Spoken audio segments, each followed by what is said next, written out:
중대장은 너에게 실망했다. 언젠가부터 유행처럼 퍼진 표현이에요. 조금 실망스럽지만 위트 있게 표현하고 싶을 때 사용하죠. 관련된 패러디도 많기 때문에 저와 연령대가 비슷하신 분들은 한 번쯤은 들어보셨을 거예요.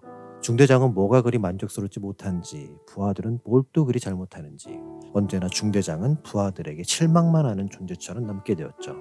실망이란 단어는 이를 실에 바랄 망을 써서 기대나 바라는 걸 잃었다는 뜻이에요. 영어로는 disappointment라고 하는데 약속이나 임명을 뜻하는 appoint에 ment가 붙어서 명사형이 되고 dis라는 부정어가 앞에 붙어서 결과적으로 약속이나 임명을 지키지 않았다는 뜻이죠. 한자나 영어 모두 어떠한 기대나 약속에 부응하지 못했을 경우를 뜻하는 걸 알 수 있죠. 그래서 내가 실망했다는 것은 상대방이 이만큼 해주길 바랬는데 그만큼 못했다는 것을 의미하죠. 100점 받길 원했는데 50점을 받았을 때 부족한 50점이 나에게 실망감을 주는 것이죠. 이처럼 실망은 어떠한 행동의 결과이건 혹은 인간관계이건 간에 기대에 미치지 못했을 때 발생하죠. 그런데요, 하나님도 실망하세요. 하나님은 우리에게 무엇을 해야 하는지 알려주셨고 어떻게 살라고 알려주셨거든요. 그에 대한 기록의 묶음이 성경이고요. 그런데 우리가 그렇게 살지 않기 때문에 하나님이 우리에게 실망하시죠. 우리가 했으면 하는 일들이 있는데 그걸 하지 않기 때문에 실망하시죠. 내가 하나님보다 돈을 더 좋아하기에, 말씀을 따라 살기보다 눈앞에 보이는 이익을 쫓기 때문에 실망하시죠.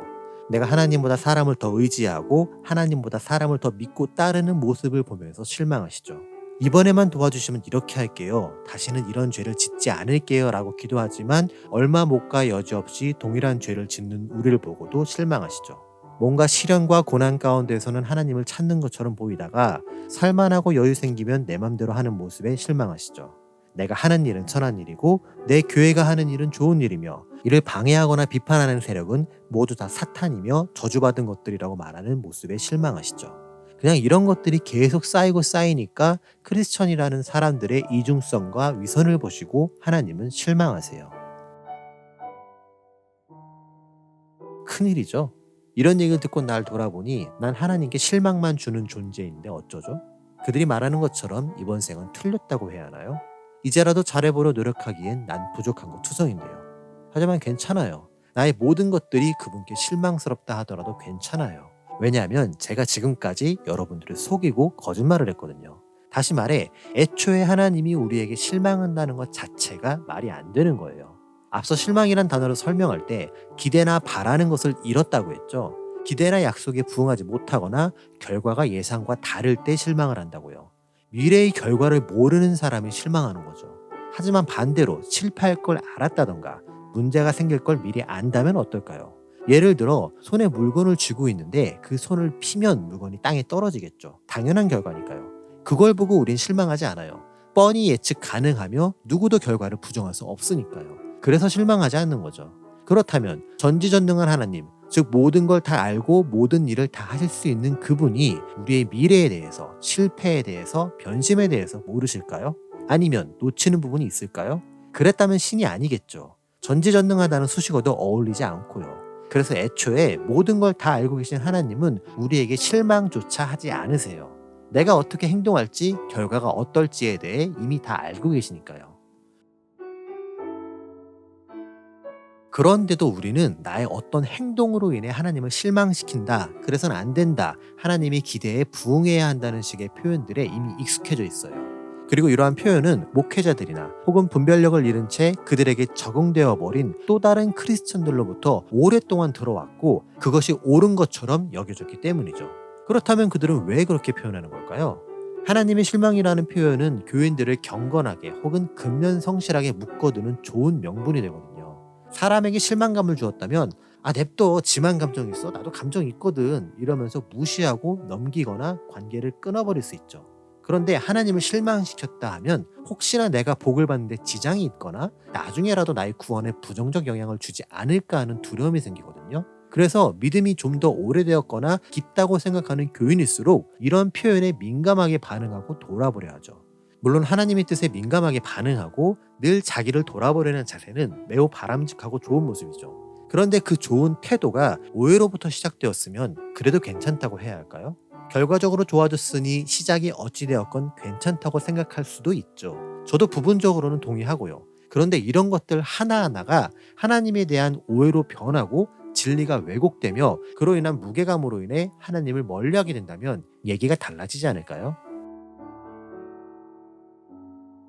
어쩌면 우리가 생각하는 하나님은 구약에 멈춰 있는 것 같아요. 절대자로서 막강한 능력과 권한을 가진 신이기 때문에 가까이 하기엔 너무 먼 당신처럼 여겨지죠.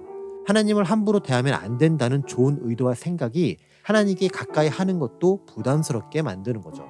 구약의 유대인들이 그랬어요. 야훼라는 단어를 함부로 입 밖으로 내선 안 된다는 생각에 야훼 대신 아도나이라 부르는 것처럼요. 피조물인 인간의 위치에서 창조주인 하나님에 대한 경외감을 갖는 건 좋은데 그 경외함이 어색함으로 바뀌고 부담을 느끼게 되고 멀리하면서 오해하고 그러다 점점 더 현실에서 내가 잘못한 것만 기억나면서 두려워지는 거죠. 구약시대 유대인들에게 하나님은 무서운 분이 맞아요. 하나님이 이스라엘 백성을 택하셨고 출애굽으로 그들을 구원하신 후 율법을 주셨죠. 선택받은 백성에게 합당한 삶을 살도록 규칙을 주신 거죠. 하지만 시간이 흘러 그들이 하나님을 떠나고 율법이라는 규칙을 벗어나서 살기 때문에 결국 그들은 멸망당하고 흩어진 것이죠. 선택을 받았는데 부응을 못했다고 해야 할까요? 그래서 구약에는 하나님을 경외함으로 복을 받았더라, 그들이 하나님을 떠남으로 저주받았더라와 같은 표현들이 곳곳에 있지요.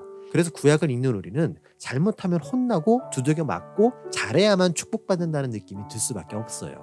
하지만 복음서의 하나님, 즉 말씀이 육신이 되어 오신 예수님은 전혀 달라요.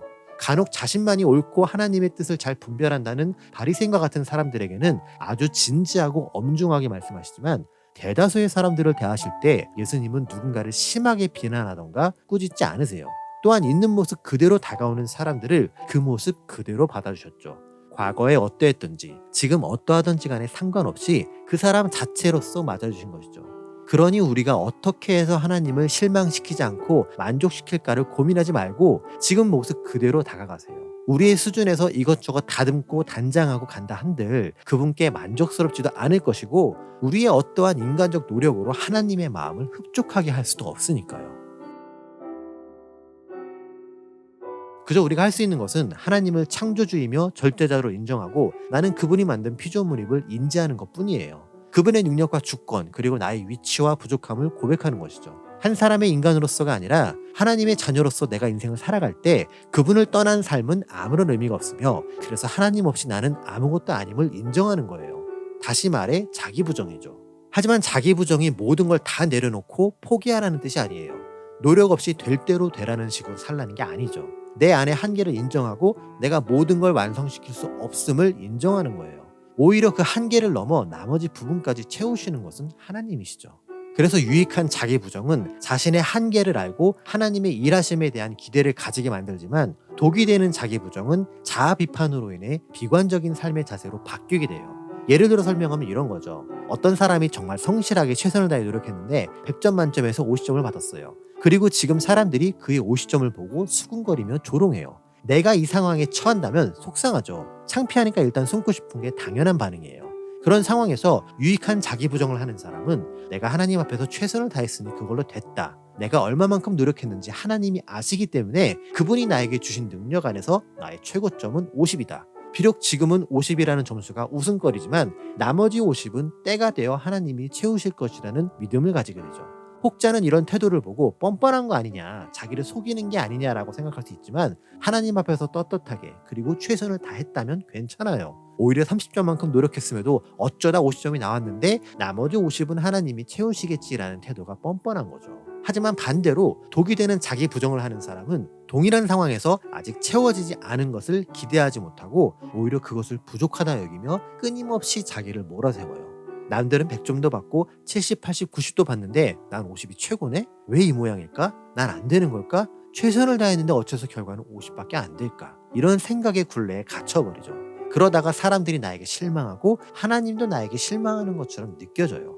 앞서 말한 것처럼 사람은 실망할지언정 하나님은 그렇지 않음에도 그게 사실이라고 생각하죠. 그래서 회개한다 생각하며 나를 질책하죠. 실컷 피투성이가 된 나를 보면서 철저하게 회개했다. 이젠 하나님이 나를 불쌍히 여기신다는 생각을 하게 되죠. 그런데요, 하나님이 나를 불쌍히 여기시는 이유는 내가 회개했기 때문이 아니라 하나님의 마음은 그게 아닌데 이상한 오해로 나 스스로를 가혹하게 때리고 있는 모습이 안타까워서 그런 거예요.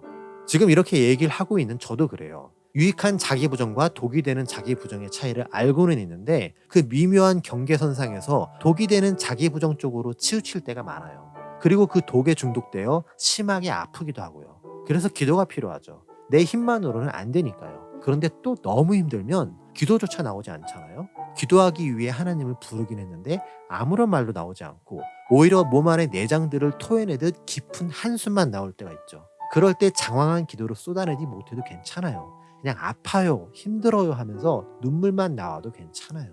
하나님이 아시니까요. 누구보다 더 나의 아픔을 잘 이해하시고 그만큼 깊이 공감하시니까요. 그래서 여러분이 지금 그런 상황이시라면 하나님께 기도하면서 고백해야 한다는 의무감으로 인해 하나님을 부르는데 부담을 느끼지 않으셨으면 해요.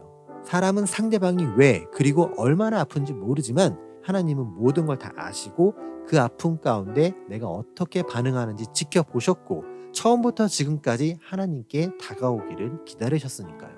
혹시나 여러분이 아파할 때 주변에 누군가가 그건 당신이 영적으로 건강하지 못하기 때문이라고 핀잔을 주더라도 자책하거나 거기에 휘둘리지 마세요. 지금 여러분이 겪는 감정적 아픔 또한 하나님이 계획하신 일의 일부일 뿐이니까요. 이걸 겪고 난 후 내가 깨닫고 그 경험과 지혜를 바탕으로 해야 할 일이 있기 때문에 주관자이신 하나님이 허락하신 과정이니까요. 발차기를 잘하려면 다리를 찢어야 하는 것처럼 필요하기 때문에 진행되는 일일 뿐이에요. 그리고 욥을 기억하세요. 그의 깨달음은 친구들과의 대화가 아니라 하나님 앞에서 완성되었다는 것을요. 우리가 건강한 신앙생활을 하기 위해서는 읽고 생각하고 질문하고 행동해야 해요. 이를 위해 참고해야 할 좋은 책들도 많아요. 신앙 간증이나 회고록 정도가 아니라 우리가 가지고 있는 하나님과 성경에 대한 오해를 바로잡는 내용들이죠. 예전에는 이런 내용을 다룬 책들이 거의 없었는데 점점 더 많아지는 걸 보면 우리가 하나님에 대해 참으로 많은 오해들을 하고 있었구나라는 생각이 들어요. 그래서 저 역시 그분들의 책을 통해 많이 배우고 있고 또한 제가 아는 범위 내에서 이런 영상을 통해 하나님에 대한 우리의 오해를 수정하려 하고요. 다만 저는 이제 시작했고 여전히 배워야 하고 인생의 연륜이나 경험이 그분들에 비해 많이 부족해요. 그러니 여러분들은 제 영상에만 그치지 마시고 그분들의 책도 많이 읽으시면서 함께 배우고 성장하셨으면 해요. 이러한 노력과 방법들이 쌓이면 진리에 대한 분별과 함께 설교자나 목회자가 이상한 소리를 하는지 안 하는지 검증할 수 있거든요.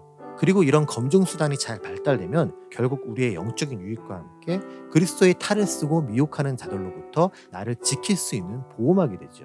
그리고 책을 읽으셨으면 질문하세요. 여러분이 섬기는 교회의 목사님에게 계속적으로 질문하세요. 교회의 목회자들을 인간적 혹은 감정적으로 괴롭히는 게 아니라 진리에 대해 갈급하니 분별할 수 있는 방법을 가르쳐달라고 괴롭히세요.